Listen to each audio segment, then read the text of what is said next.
My own father called me a filthy beggar, right in the middle of this swanky ballroom at the Omni Hotel in downtown Austin, Texas, while my mother just stood there smirking like she'd won the lottery. Can you even imagine?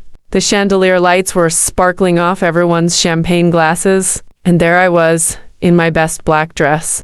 I'd splurged on from Nordstrom just for this family milestone party, feeling like the floor had dropped out from under me. My sister Haley's eyes lit up with that smug glee she'd perfected since we were kids, whispering to her husband something that made him chuckle. And the worst part? The security guy they sixed on me looked like he pitied me, his hand hesitating like he knew this was all wrong. What happened next flipped my world upside down and had me questioning every "I love you" that ever said. But hold on, girls, because if you've ever felt like the invisible glue holding or family together while they treat you like yesterday's trash, you won't believe how this payback unfolded. Have you ever been stabbed in the back by the people who should have your back the most? Before I dive into the messy details, I just have to say thank you for letting me spill my guts here. Please drop in the comments what you will do in such a situation. And hit that like and subscribe button if you genuinely like this content. It keeps these real talk stories coming, and honestly, now let me tell you what really happened. Straight from the heart.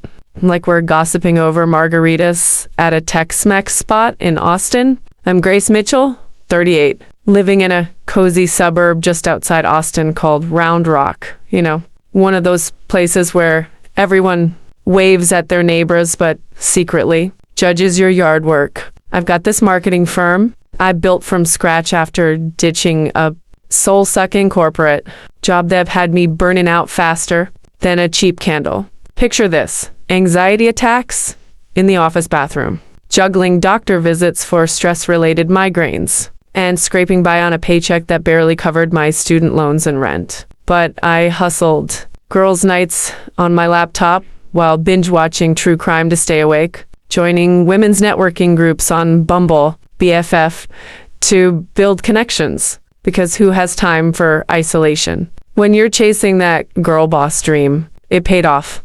My business now pulls in enough to afford little luxuries, like yoga classes at the local studio to keep my mental health in check. But family, oh honey, that's where the real drama kicks in. Growing up in a modest house in San Antonio, about an hour's drive south, I was always the responsible one. My parents, bless their hearts or not, poured everything into Haley, the golden child. She was the cheerleader, the homecoming queen, the one who got the new car at 16 while I rode the bus to my part-time job at a diner.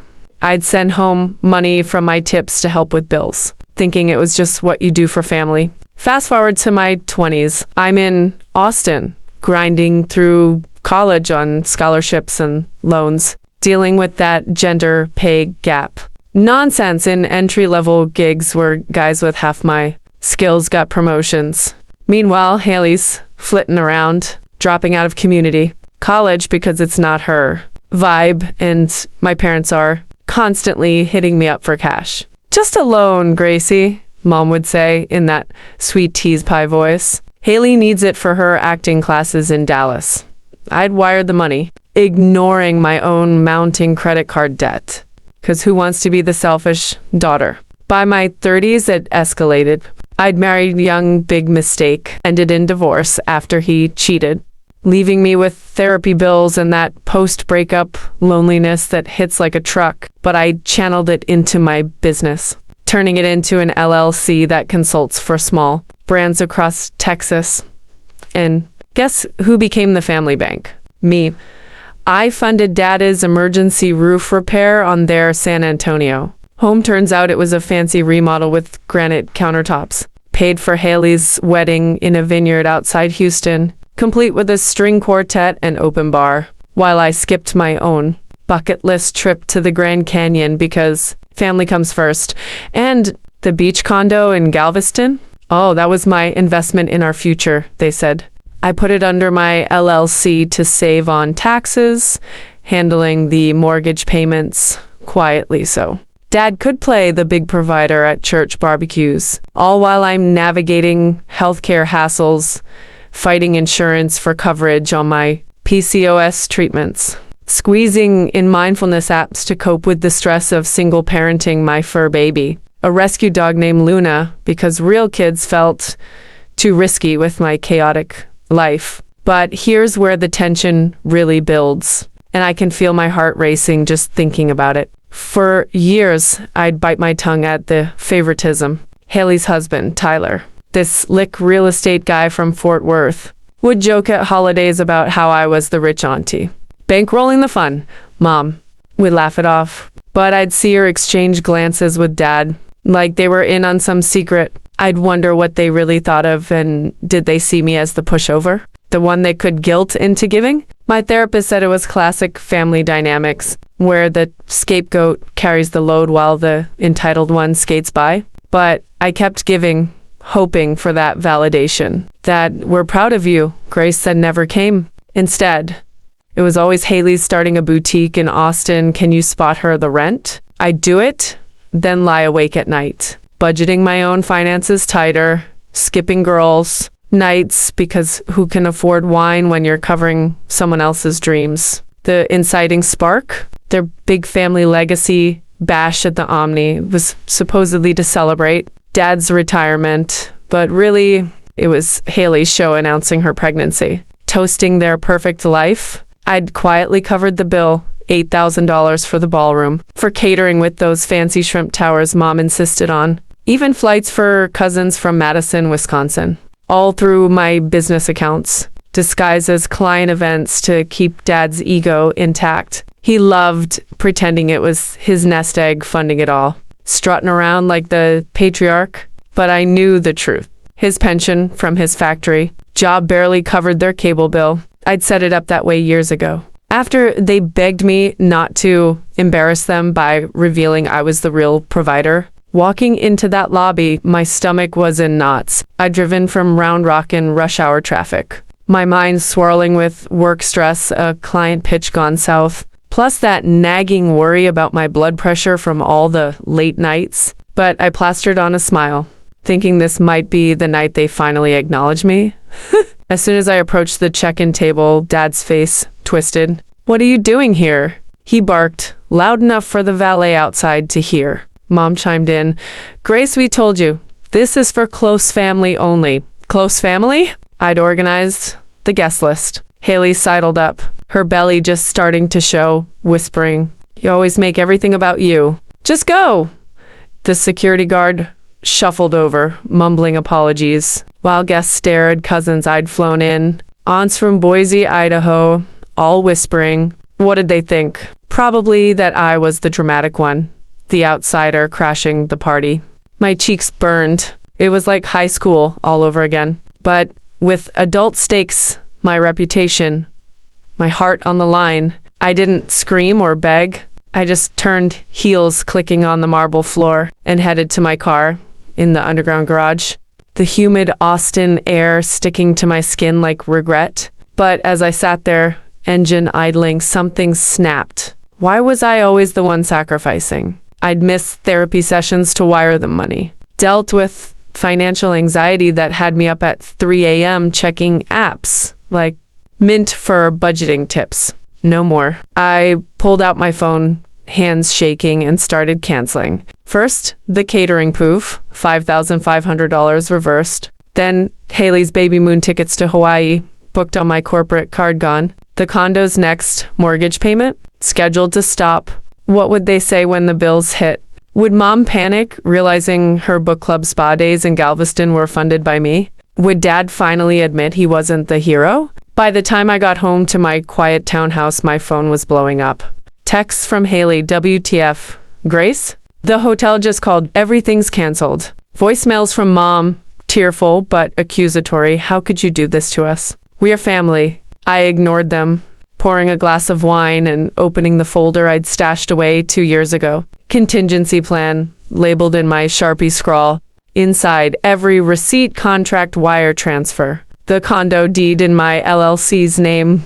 Proof they'd been living high on my dime while calling me the beggar. But as I flipped through, a nagging curiosity hit. What else were they hiding? Haley had always been sneaky. What if there was more to their emergencies. The pounding at my door an hour later made me jump.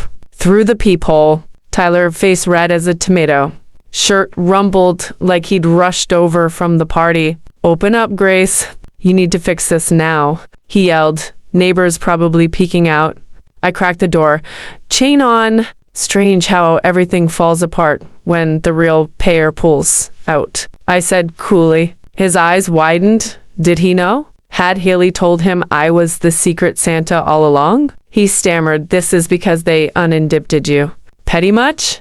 The rage bubbled. "No, it's because they forgot I'm not a doormat." I held up the folder, teasing just enough to see his sweat. What was running through his mind? Panic about their lifestyle crumbling? He left muttering about lawyers. But I knew we all did that the real storm was brewing. That night I couldn't sleep, mind racing with what ifs. What if they'd been dipping into more than I knew? The family trust Dad always bragged about. Was it even real? I texted my accountant friend in Columbus, Ohio, who'd helped with my taxes. "Quick favor, check these transactions." Her reply came fast. "Grace, this looks off. Payments rerouted, undeclared assets. We need to talk." My blood ran cold. Was this just ingratitude or full-on fraud? The curiosity gnawed at me, building like a thriller movie where you sense the twist but can't look away. Little did I know the revelations waiting would make that ballroom. Humiliation look like child's play. The next morning, my phone was a war zone. Texts, missed calls, even a couple from numbers I didn't recognize as that turned out to be Haley's friends trying to play mediator. "Grace, they're freaking out." The hotels, threatening to charge them full price for the ballroom since the catering vanished mid-event. Mama cried all night. I read it twice, then set the phone face down on my kitchen counter. Part of me felt as tiny peng-joled habits die hard, but the bigger part? Relief. For once, the consequences weren't landing on my shoulders. I poured coffee, black, like my mood used to be on those 3 a.m. budgeting nights, and opened my laptop. First email in my inbox from my accountant, Lisa, the one in Columbus who'd been handling my LLC books for years. Subject line, preliminary review. Red flags. My stomach flipped. She'd attached a spreadsheet. Breakdown of every transfer since 2018. I scrolled, heart pounding harder with each line. Labeled medical emergency in 2020 went straight to Haley's Cosmetic. Surgery in Dallas. Home improvement. In 2020, 2 new pool equipment for the San Antonio house. The one they bragged about on Facebook like they'd earned it. And the big one, $68,000. Over 3 years funneled into the Galveston. Condo, down payment, and upgrades, all claimed on their taxes as inheritance from a distant uncle. There was no uncle. There was no uncle. There was me, quietly wiring money from my business account because they'd begged me not to make a scene about helping. They'd turned my generosity into undeclared income, dodged taxes, and built equity in a property still titled to my LLC. I sat there staring at the screen until Luna nudged my leg, whining for breakfast. "Yeah, girl," I whispered, scratching her ears. "Mama's about to blow this wide open. But first, I needed proof that would hold in court, not just in my head." I called Lisa. "Can we get this formalized for a lawyer?" She paused. "Grace, if you push this, it could go from civil to potentially criminal tax fraud, misrepresentation." "You sure?" I thought about Dad's voice booming Beggar in that ballroom. The way Haley's smirk had felt like a slap. I've never been sure. That afternoon, I drove downtown to Tiffany's office, my attorney, sharp as a tack. Offices in one of those shiny glass buildings near Congress Avenue. She listened without interrupting while I laid out the folder, the spreadsheet. The voicemails I'd saved where Mom begged for just one more favor. "Sweetie," when I finished, Tiffany leaned back. "They've been living rent-free on your back for a decade? The condo alone? That's fraud if they've claimed it as theirs on IRS forms. We can file for title clarification. Demand accounting of the trust they swore existed. And hit them with a civil suit for restitution and slander." She tapped her pen. "But they'll fight dirty. Expect guilt trips, sob stories, maybe even showing up at your office. She was right.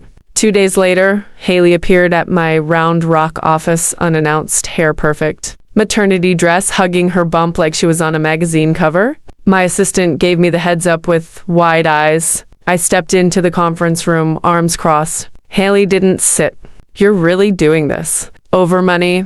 Mom's having panic attacks. Dad hasn't slept. And you're sitting here playing hardball like some corporate villain? I let the silence stretch. Funny how I'm the villain now that the free ride's over. She rolled her eyes. You've always been jealous of me. Admit it. I got the attention, the love, and you got the bills. Classic middle child syndrome. The words stung because somewhere deep, I'd wondered the same thing. But I'd spent years in therapy unpacking that poison. Jealous? I repeated softly. Haley, I paid for your wedding, your surgeries, your baby shower registry. I funded the life you flaunt while calling me dramatic. If that's jealousy, then yeah, I'm jealous of people who don't have to buy love. Her face flushed. You think you're so superior because you have a business? Newsflash. Nobody asked you to play savior. You did it to feel important. That one almost landed, almost. But I'd heard variations of it my whole life. I leaned forward. Nobody asked me. You literally texted me at 2 a.m. last year begging for rent money because Tyler's deal fell through. And I sent it. No questions. Because family. I paused. But family doesn't humiliate you in public and then act shocked when the ATM stops dispensing. She opened her mouth, closed it. For the first time, I saw real fear flicker behind the entitlement. What do you want, Grace? An apology? Fine. I'm sorry we didn't invite you to the after party. Happy? I laughed. Genuine, surprised laughter. That's not even in the same zip code as what I want. I slid a single sheet across the table. A draft letter from Tiffany outlining the upcoming filings. Her eyes scanned it, color draining. You're suing us? For real? Not suing for fun, I said. Suing for truth. The condo goes back in my name legally. The misused trust funds get repaid. And every dollar gets documented, no more hiding behind family secrets. She stared at me like I'd grown a second head. You'll destroy us. Our friends, the church group, Tyler's business reputation. I shrugged. Maybe. Or maybe they'll finally see the receipts and realize who's been carrying the load. She left without another word. Door clicking shut like a period at the end of a very long sentence. The weeks that followed were brutal in the quietest way. No more dramatic pounding on doors, just silence laced with dread. Mom sent one long email, paragraphs of tears and Bible verses about forgiveness, ending with, "We never meant to hurt you. We just assumed you'd always be there." Assumed. That word burned. I didn't reply. Instead, I joined a local women's financial independence group in Austin, met some incredible ladies who'd clawed out of similar messes. One taught me advanced budgeting tricks using apps I'd never heard of.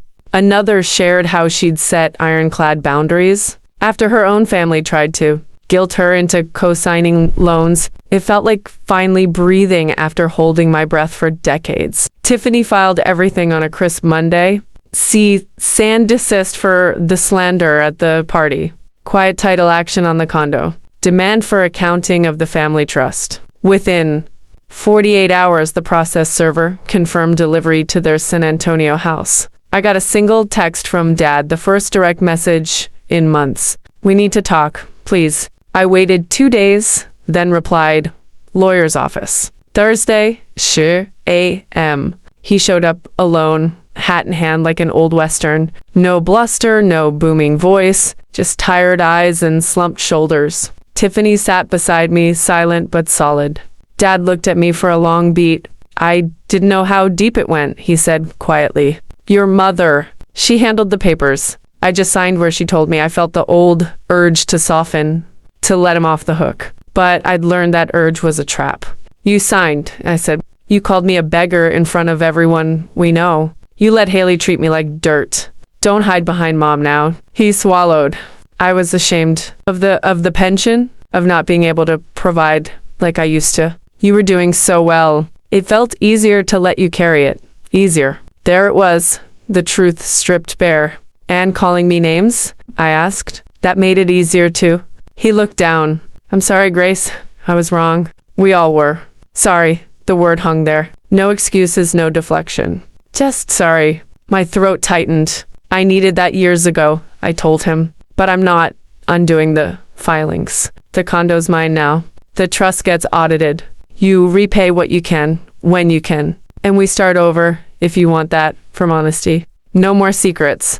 No more assumptions. He nodded slowly. I understand. Then, quieter. I'm proud of you. I should have said it sooner. The room went still. Tiffany squeezed my hand under the table. I didn't cry, not there, but something inside me unclenched, like a fist I'd been holding for 38 years. The hearing came and went. No fireworks, no dramatic outbursts, just numbers on a screen, contracts in black and white. A judge who saw the math and ruled accordingly. The condo title transferred fully to me.